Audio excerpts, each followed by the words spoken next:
పెళ్ళైనా పండగైనా వేడుక ఏదైనా పట్టుచీరల ప్రత్యేక వేదిక వారాహి సిల్క్స్.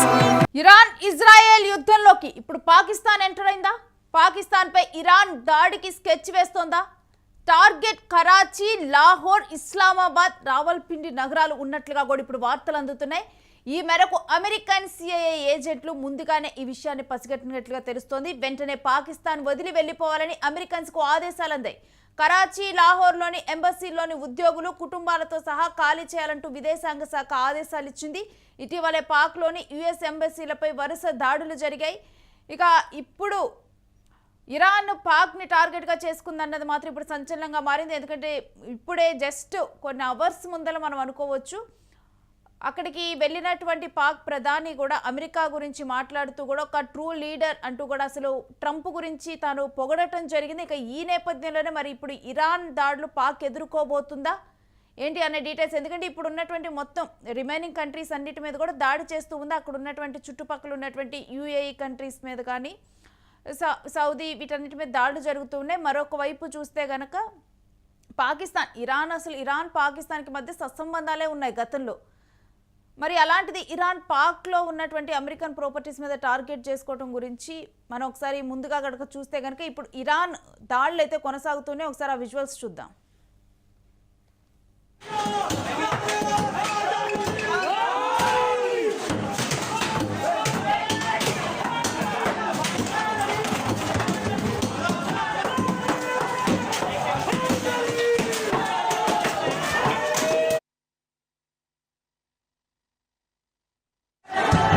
अमेरिकी कौंसल खाने को आग लगा दी है।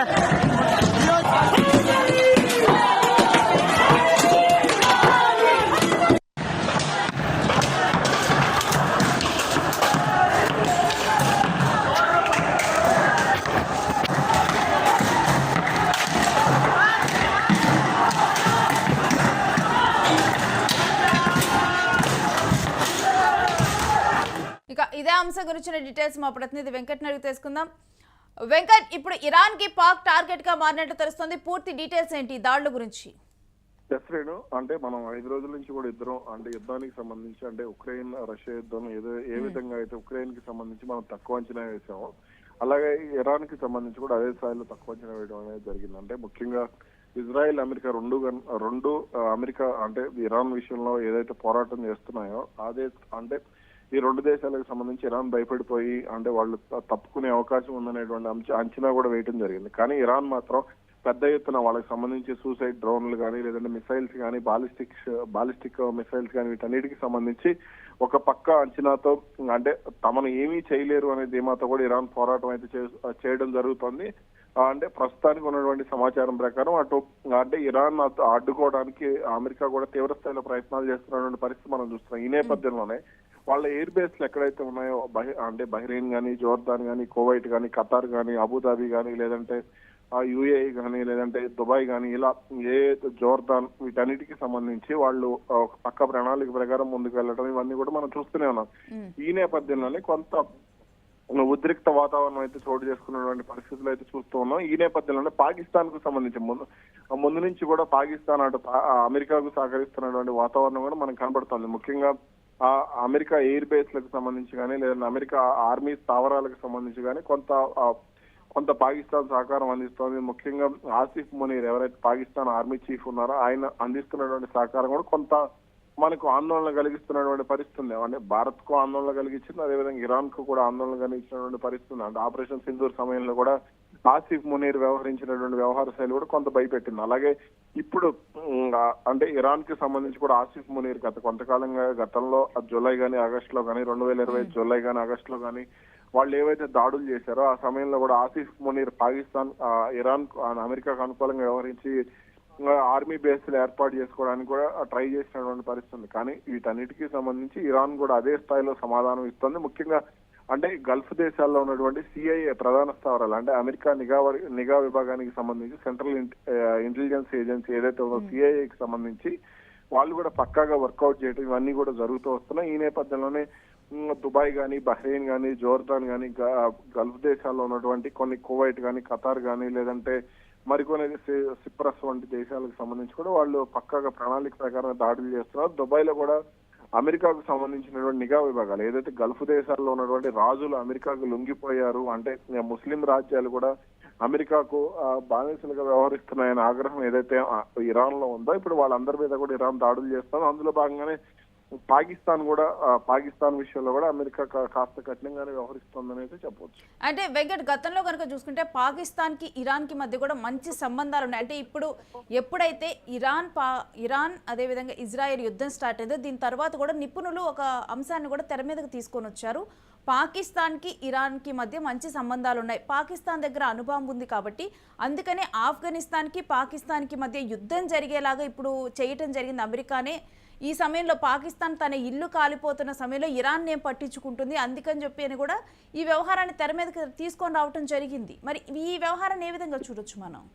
అంటే ఇప్పుడు నూర్ఖాన్ ఎయిర్ బేస్ అంటే ఆపరేషన్ సింధూర్ సమయంలో ఏదైతే నూర్ఖాన్ ఎయిర్ బేస్ ప్రభావితమైందో ఇప్పుడు అంటే కొన్ని పరిణామాలు కూడా అమెరికాను లేదంటే పాకిస్తాన్ ఒత్తిడి చేస్తున్నటువంటి పరిస్థితి. పాకిస్తాన్ ఆ దక్షిణాసియాలో అమెరికాకు అనుకూలంగా ఉన్నటువంటి దేశం.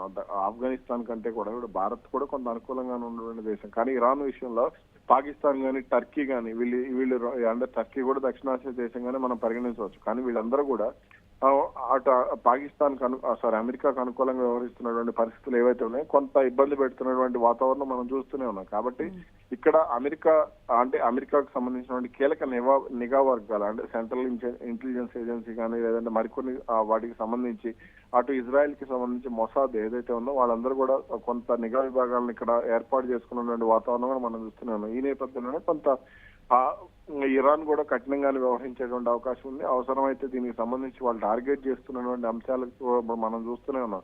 ఇప్పుడు కువైట్ కానీ వీళ్ళందరికీ హైరైజ్ అపార్ట్మెంట్స్ కానీ మరికొన్ని విషయాల్లో కానీ వాళ్ళు టార్గెట్ చేస్తున్నారు. కాబట్టి ఇప్పుడు ఇక్కడ కనుక మనం చూస్తే పాకిస్తాన్ అధ్యక్షుడిని కూడా వాళ్ళు టార్గెట్ చేసే అవకాశాలే కనపడవచ్చు. అంటే రీసెంట్ గా కూడా ఒక విషయం ఒకటి మనం సోషల్ మీడియాలో కూడా చూస్తూ ఉన్నాము, ట్రంప్ ను పొగుడుతూ పాకిస్తాన్ ప్రధాని మాట్లాడుతున్నటువంటి